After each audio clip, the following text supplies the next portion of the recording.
The corridor was dark, cold, and silent. Ethan walked slowly, his hands locked behind his back with glowing alien cuffs. Every step echoed against the metal floor of the station. He did not know where they were taking him, but he already knew. The ending. Humans captured by aliens rarely survived long. He kept his head up anyway. Around him stood tall alien guards. They were Velaria race made only of females.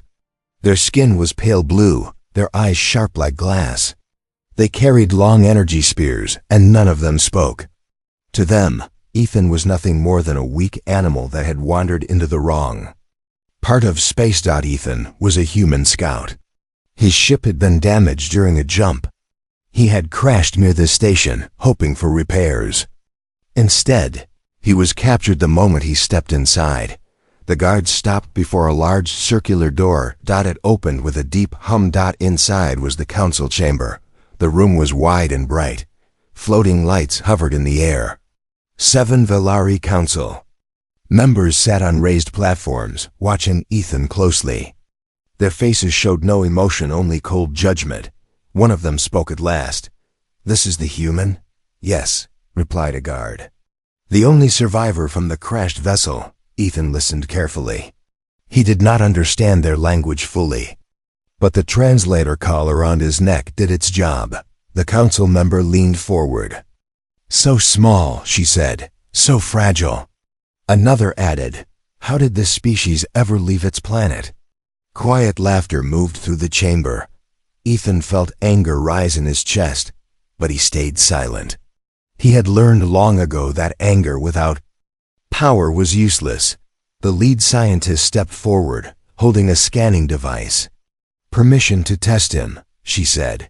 The council nodded. A beam of light passed over Ethan's body. Numbers and symbols flashed in the air. At first, the scientist looked bored. Then her eyes widened. She checked the screen again. That is not possible." The council reacted instantly. "What do you see?" The scientist swallowed. "His body density is higher than expected. Muscle strength above standard galactic norms. Bone structure extremely resilient." The room grew quiet. One council member stood. "He is still a male from a dying species. Humans are weak." The scientist shook her head slowly. "Not this."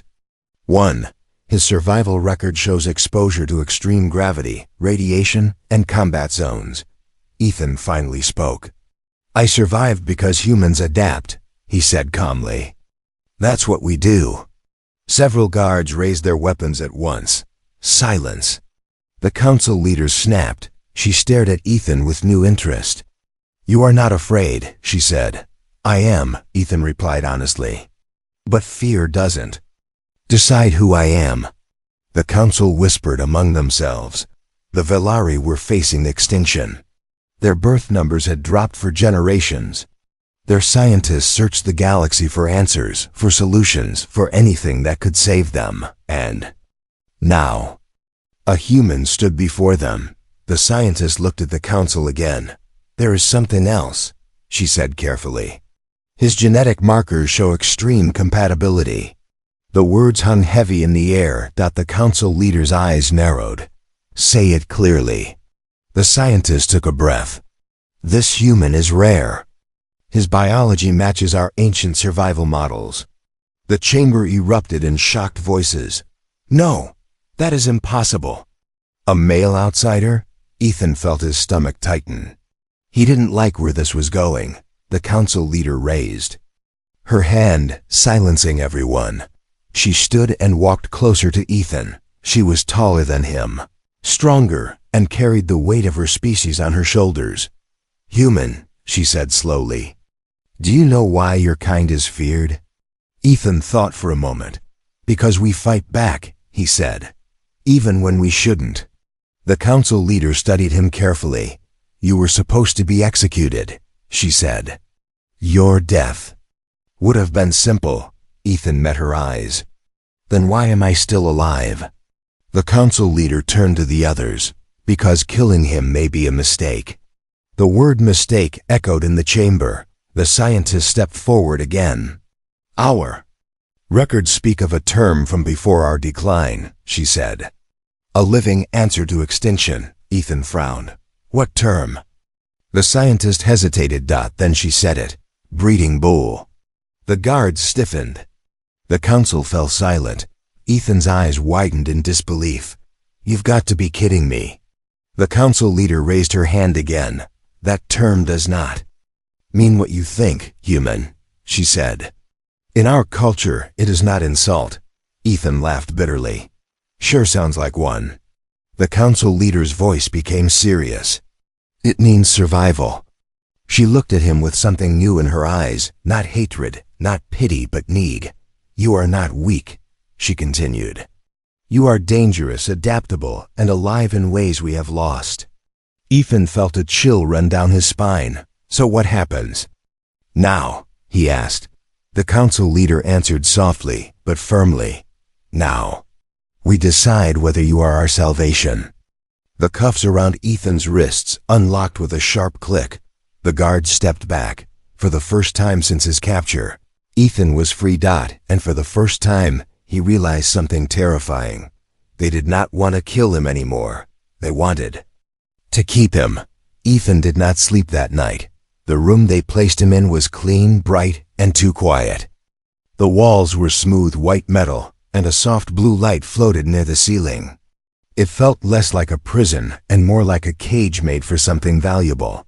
His cuffs were gone, but 2 Velari guards stood outside the door at all times. Not to stop him from escaping, to make sure nothing happened to him. Ethan sat on the edge of the bed and ran a hand through his hair. Humans were usually locked away, studied, or killed. This treatment was wrong. Very wrong. The word echoed again in his mind. Breeding bull. On Earth, that word meant one thing. To the Velari, they said it meant survival. But Ethan knew better than to trust alien words without understanding their meaning. The door slid open silently. 3 Velari females entered the room. One wore a long silver robe, clearly a council member. The other 2 carried data tablets and scanners. Ethan stood up at once. Let me guess, he said. More tests? The council member studied him calmly. No, she replied. Answers. She gestured for him to sit. After a short pause, Ethan did. You were angry when you heard the term, she said. That's one way to put it. Ethan replied. Where I come from, that word strips a person of choice. The council member nodded slowly. In our culture, she said, it gives purpose. One of the scientists stepped forward and activated a hologram. Ancient symbols appeared in the air. Our species was once strong, the scientist explained. Long before our decline, we survived through rare individuals. Outsiders, survivors, adapters. Ethan crossed his arms. And you think that's me? The scientist looked him in the eye. Our scans say yes. They showed him images data from his past missions, harsh planets, failed colonies, battles humans should not have survived. You fought when retreat was logical, the council member said. You lived when death was expected. Ethan leaned back. That doesn't make me special. It makes me human. The council member tilted her head slightly. That is what frightens us, she said. And what gives us hope? Outside the station, danger was growing. Other species had begun to notice the Velari weakness. Their fleets circled nearby systems. If they discovered the truth, that the Velari population was failing, war would follow. The council could not allow that. The council member stepped closer to Ethan. You believe we want to use you, she said. Ethan answered honestly. Lie. Believe you don't see me as a person. Silence filled the room. Then, unexpectedly, the council member lowered her head slightly. You are wrong, she said. We see you as a risk. That caught Ethan off guard. A risk? He repeated. Yes, she said. If we force you, you will resist. If you resist, you may destroy us. Ethan stared at her. So why keep me at all? The scientist answered this time. Because you might choose to help. Ethan laughed softly, but there was no humor in it. You don't know humans very well. The council member met his gaze again. Then teach us. Hours passed as they talked. Ethan spoke about Earth, about wars, mistakes, and survival through unity. He spoke about choice, consent, and why humans fought harder when they had something to protect. The Valari listened. For the first time in generations, they did not interrupt. Finally, the council member stood. There's one thing you must understand, she said. If other species learn what you are to us, they will try to take you. Ethan's smile faded. Let them try. The council member studied him with sharp interest. You would fight for us? I would fight for myself, Ethan said. And for anyone who treats me like a person. The council member turned to the guards outside the door. From this moment, she announced, the human is not a prisoner. The guards stiffened in surprise. He is under full protection. She continued, any harm to him will be answered as an act of war. The door closed behind her. Ethan sat alone again, heart pounding. He was free, but freedom had a price. Outside the room, alarms suddenly rang through the station. Red lights flashed. A distant voice echoed through the halls. Unidentified ships entering range. Ethan stood slowly. So he muttered, clenching his fists. This is where it starts. Somewhere in the galaxy, predators had smelled weakness, and they were coming. The alarms did not stop. Red lights washed over the station walls as warning sirens echoed through every corridor. Valari warriors ran to battle positions, their faces calm but tense. They were trained to fight, but not to win long wars. Everyone on the station knew that truth. Ethan stood in his room, listening. This was not his war. Not his station. Not his species. And yet, his heart was beating like it always did before a fight. The door slid open again. The same council member from before entered, this time without guards. Her calm mask was gone. There was urgency in her eyes. The enemy ships are closer than expected, she said. 3 vessels, unknown class. Ethan exhaled slowly. Let me guess, he said. They smelled blood. They sensed weakness, she corrected. Ethan looked at her. And you think I fixed that? She hesitated. No, she said. I think you change it. They moved quickly through the halls. Valari warriors stared as Ethan walked beside the council member, not restrained, not bowed. Whispers followed him. Some looked at him with hope. Others with fear. They entered the command chamber. A massive star map floated in the air, showing enemy ships moving closer. A Valari general turned sharply. Why is the human here? She demanded. This is a military space. Ethan answered before the council member could. Because humans don't wait to be hunted, he said. We plan. The general's eyes narrowed. You are not a warrior. Ethan nodded. True, but I've survived warriors my whole life. He stepped closer to the map. Your ships are strong, he said. But predictable. They know your formations. That's why they're confident. The room fell quiet. Ethan pointed to a section of the map. They expect you here. And here, so don't be, the general scoffed. This is not how we fight. Ethan turned to face her fully. That's why you're losing, he said calmly. A sharp intake of breath spread through the room. No outsider spoke to a Valari general like that. The council member watched closely. Ethan continued, his voice steady. You see survival as something given by nature, he said. Humans see it as something we take back. He tapped his chest. We adapt, we improvise, we fight dirty if needed. The general crossed her arms. You think we should use you as a weapon? Ethan shook his head. No, he said. That's the mistake you keep making. He looked around the room, meeting every eye. Humans are not cattle, not tools, not symbols.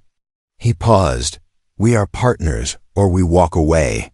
The words hit. Harder than any weapon. The council member stepped forward. What would you do? She asked. Ethan took a breath. I'd turn the station dark, he said. Kill the outer lights. Cut heat signals. Make them think you fled. The general frowned. And then? And then, Ethan said, a grim smile forming, you hit them from angles they don't expect. Silence. Then, slowly, the council member nodded. Double quotes. Do it, she ordered. Moments later, the station went dark. Enemy sensors struggled. Confusion spread among their ships. Then Valari fighters launched silent, hidden, striking fast. Ethan watched from the command chamber as the first enemy ship reeled from an unexpected attack. The general stared at the display, stunned. They didn't see us, she whispered. Ethan folded his arms. Welcome to human thinking. The battle was short but fierce. When it ended, one enemy ship was disabled. The others retreated, damaged and shaken. Cheers did not erupt. The Valari did not celebrate small victories. But something had changed. The general turned to Ethan slowly. You fought without firing a weapon, she said. And yet, you won. US time, Ethan shrugged. Time is how humans survive. The council member stepped closer. You spoke of walking away, she said. Would you? Ethan looked out at the stars. If I'm treated like property, he said. Yes. She nodded once. Then hear this clearly, she said, her voice firm. You are not owned. You are not named by our past. She looked around the chamber. The term breeding bull will no longer define him. Murmurs spread. What is he then? Someone asked. The council member answered without hesitation. He is human. Ethan felt something tighten in his chest. For the first time since leaving Earth, he felt seen. But outside the station, far beyond sensor range, other eyes were watching. Stronger enemies. Smarter ones. They had seen the retreat. And they were already planning their return. The victory did not last. In space, weakness traveled faster than light. Far from the Valari station, deep inside a black system with no stars, enemy ships gathered. They were not the same ones that had retreated. These were larger, older, smarter. Their commanders had watched the battle recordings in silence. The Valari changed. One of them said, yes, another replied. Someone taught them how to fight. They did not ask who. They already knew. A human back on the station. The mood was tense. Repairs were underway. Fighters returned to their bays. Warriors spoke in low voices. Everyone felt it. The calm before something worse. Ethan stood near a viewport, staring into space. They'll be back, he said quietly. The council member joined him. You are certain? Ethan nodded. That retreat wasn't fear. It was curiosity. She frowned. Curiosity? When predators meet something unexpected, Ethan said, they don't run forever. They come back stronger. As if answering his words, alarms screamed again. This time, they were different. Deeper, louder, emergency alarms. Multiple warp signatures. A voice shouted over the intercom. Too many to count. The command chamber exploded into movement. A massive fleet appeared on the star map. Not scouts. Not raiders. An invasion force. The Valari general clenched her fists. We cannot win this, she said flatly. No one argued. Ethan stepped forward slowly. How long until they reach weapons range? He asked. 6 minutes. The general replied. Ethan closed his eyes. 6 minutes was nothing. The council member looked at him. Speak, she said. Now. Ethan opened his eyes.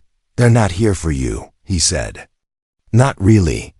The general snapped. They are here to conquer us. Yes, Ethan said. But conquest is not the prize. He tapped the star map. I am. The room went silent. They saw what happened, Ethan continued. They know someone changed your tactics. They will want that advantage.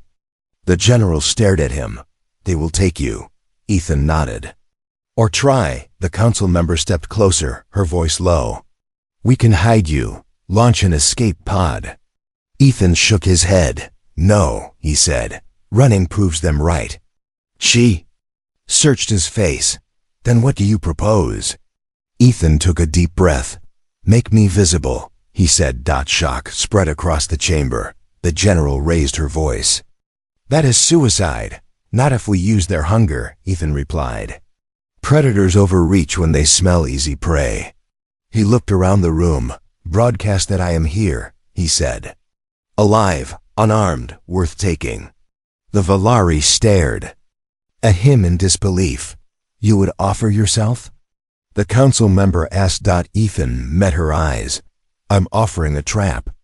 Time was running out. Finally, the council member nodded once. Do it. A system-wide broadcast was sent. Human male located. On Valari Station. Biologically valuable. Under protection, the enemy fleet reacted instantly. Their formation broke. Ships surged forward, racing each other. Ethan watched the chaos unfold. See, he said quietly. They want me more than they want victory. But something went wrong. Of the enemy ships fired early, the station shook violently. Hull alarms screamed. Power failed in entire sections. A Valari officer shouted, They are not waiting. Ethan's eyes widened. They're not hunting, he realized. They're afraid. The general turned to him sharply. Afraid of what? Ethan's jaw tightened. Afraid that humans don't stay rare. Another blast hit the station. Ethan grabbed a rail to steady himself. Council member looked at him with something new in her eyes. Not need, hope, trust. You said humans fight hardest when protecting something, she said. Ethan nodded. She placed a hand on his arm. Then protect us. Ethan straightened. Open all tactical channels, he said. If they think they can take me. A grim smile crossed his face. Let's teach them why they shouldn't. Outside, the enemy fleet closed in. They believed the human was bait. They were wrong. The human was a warning. The station shook again. Metal screamed as another enemy blast struck the outer hull. Lights flickered. Some went dark forever. Smoke rolled through the upper corridors. Valari warriors braced themselves. They were brave, but bravery alone could not stop a fleet. Ethan stood in the command chamber, hands flat on the table, eyes locked on the star map. They think I'm weak, he said. They think I'm alone. The Valari general looked at him sharply. You are alone, she said. You have no army. Ethan looked up. I don't need one. He tapped the console. Your station, he said, is not just metal. It's mass, it's gravity, it's momentum. The general frowned. Speak clearly. Ethan inhaled. Cut artificial gravity in sections 3, 5, and 7, he ordered. Redirect power to the docking arms. A technician hesitated. That will tear them off. Ethan shook his head. Only if we use them wrong. The council member watched him closely. You are certain? No, Ethan said honestly. But humans don't wait for certainty. The order went out. Gravity vanished in half the station. Loose equipment floated. Warriors grabbed rails. Outside, docking arms rotated slowly, drifting like dead limbs. Enemy ships rushed closer. Weapons hot. They're moving too fast, the general warned. That's good, Ethan replied. Fast means sloppy. He pointed at the largest enemy ship. They want me alive, he said. They won't fire everything. The enemy ship launched boarding pods. Valari warriors stiffened. They're boarding, Ethan smiled grimly. Let them. The pods smashed into the hull. Enemy troops poured in tall, armored, confident. Then gravity slammed back on, not evenly. Sections of the station twisted as gravity surged in waves. Enemy troops were thrown into walls. Armor cracked. Bones broke. Valari warriors moved instantly. They did not charge. They waited. Ethan spoke calmly into the open channel. Now. Docking arms detached. Not outward. Inward. The massive metal arms snapped loose and swung, pulled by sudden gravity shifts. One slammed into an enemy cruiser, another crushed a smaller ship like thin glass. The enemy fleet panicked. They're losing control. A Velari officer shouted. Ethan's voice stayed steady. They didn't expect resistance, he said. They expected cattle. In the corridors, Ethan moved with the warriors. He picked up a fallen weapon, not to fire wildly, but to cover angles to protect backs. An enemy commander charged him. You are property. The alien roared. Ethan met the charge head on. He didn't shout. He didn't hesitate. He moved. One clean motion. One precise strike. The commander fell. Ethan stood over the body, breathing hard.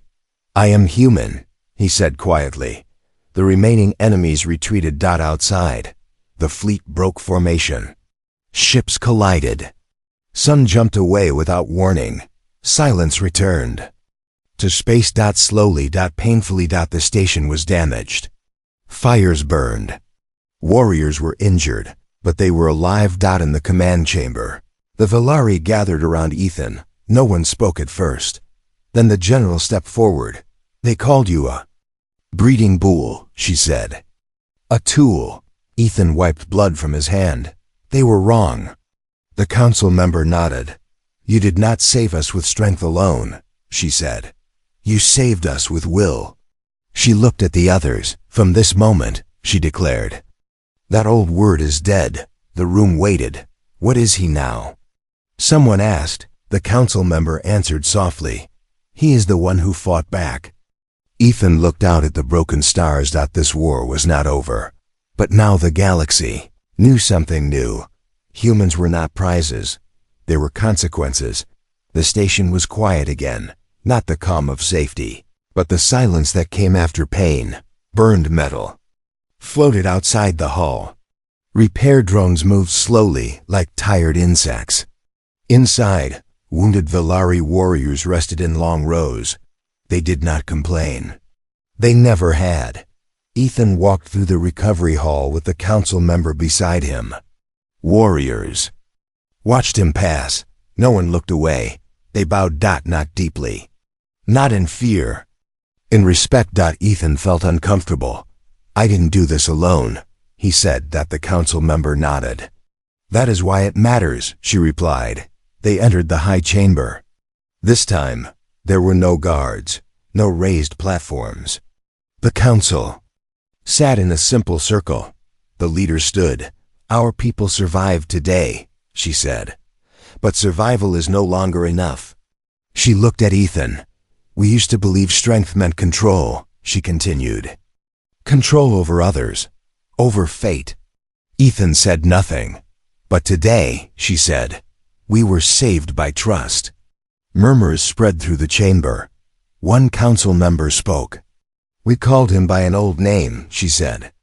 A name that reduced life to purpose. The leader nodded.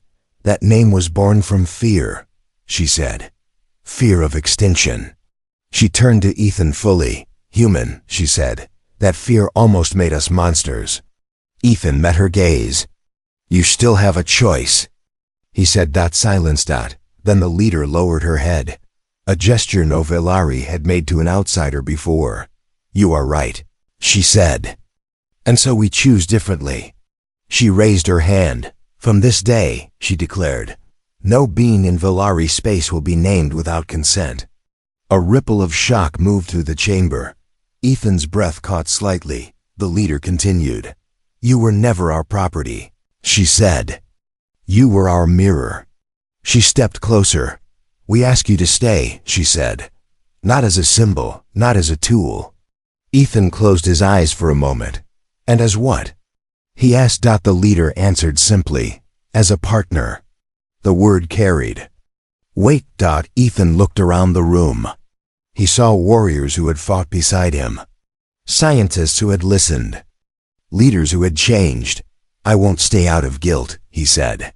Or fear, the leader nodded. We would not accept that. I stay, Ethan continued, only if my people are respected. Humans included. The council answered as one. Agreed. Outside, long-range sensors activated again.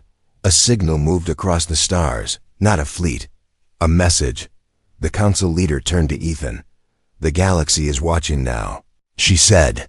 They want to know what you are. Ethan looked at the stars. Tell them the truth, he said. She raised an eyebrow. And what is that? Ethan smiled faintly. That humans are not strong because we survive alone, he said. We're strong because we choose who we stand with. The message was sent. Across nearby systems, the words echoed. Human present, not captive, not weapon. Ally by choice. Some would listen, others would not. Ethan knew what came next. Change always invited resistance. He turned back to the council. If you stand with me, he said, you won't just face enemies. The leader nodded. We will face history. Ethan straightened. Good, he said. Humans are very good at changing history. Outside the station, a new path opened. Not built on fear, but on choice. The message spread across the galaxy. Not as a warning, not as a threat, not as a fact. A human lived among the Velari, not as property, not as a weapon. By choice, some worlds ignored it. Some laughed. Others grew afraid. Ethan stood on the observation deck, watching a distant star burn quietly. The station was alive again, stronger, changed. He was supposed to leave. A human rescue ship waited at the edge of the system, engines warm, coordinates locked. Earth was calling him home. The council member joined him. The ship is ready, she said. Ethan nodded but did not turn. You can still go, she added. No debt binds you. That's why this is hard, Ethan replied. He looked back at the station. Velari children moved through the halls now. Their laughter was soft, uncertain, but real. Life had returned. I was trained to survive, Ethan said, not to belong. The council member watched him carefully. And yet you taught us both. A signal flashed on the command screens. Multiple ships were arriving. Not warships. Envoys. Species from nearby systems. Curious, cautious, afraid of being left behind. They want to speak with you, the council member said. With me? Ethan asked. They want to understand why we chose you, she replied. Ethan exhaled slowly. They still think this is about strength, he said. The meeting chamber filled with holograms, tall figures, strange shapes. Eyes full of suspicion. One voice cut through the noise. Why protect a single human male? He is biologically valuable, another said. He is dangerous, a third added. Ethan stepped forward.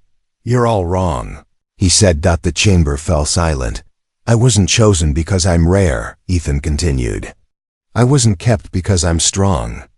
He looked at the Velari standing beside him. I was kept because they listened. Some envoys shifted uncomfortably. They treated me like a person, Ethan said. And when they did that, I chose them back. A pause, then one envoy asked, what do humans gain from this alliance? Ethan smiled slightly. Nothing, he said. That's how you know it's real. The silence deepened. The council leader stepped forward. We do not ask for protection, she said. We offer partnership. She raised her hand. Any who come in peace are welcome. Any who come to take will leave changed. The message was clear. The meeting ended. Slowly, one by one, the envoy ships left. Some returned home uneasy. Some returned thoughtful. Some began to prepare differently. The rescue ship from Earth sent one final message. Last call. Ethan stared at it. Then he turned it off. The council member watched him closely. You are staying, she said. Ethan nodded. Double quotes. Not forever, he said. But long enough. Long enough for what? She asked. Ethan looked at the stars. For the galaxy to learn something important. She waited. That humans don't need to rule, Ethan said. We just need to be treated like people. Days later, A new record was written into Valari history. Not about extinction. Not about survival. About choice. They had called him a breeding bull. History would remember him differently. As the human who was offered power and chose partnership instead. Far across the stars, a new truth began to spread. Never underestimate humanity.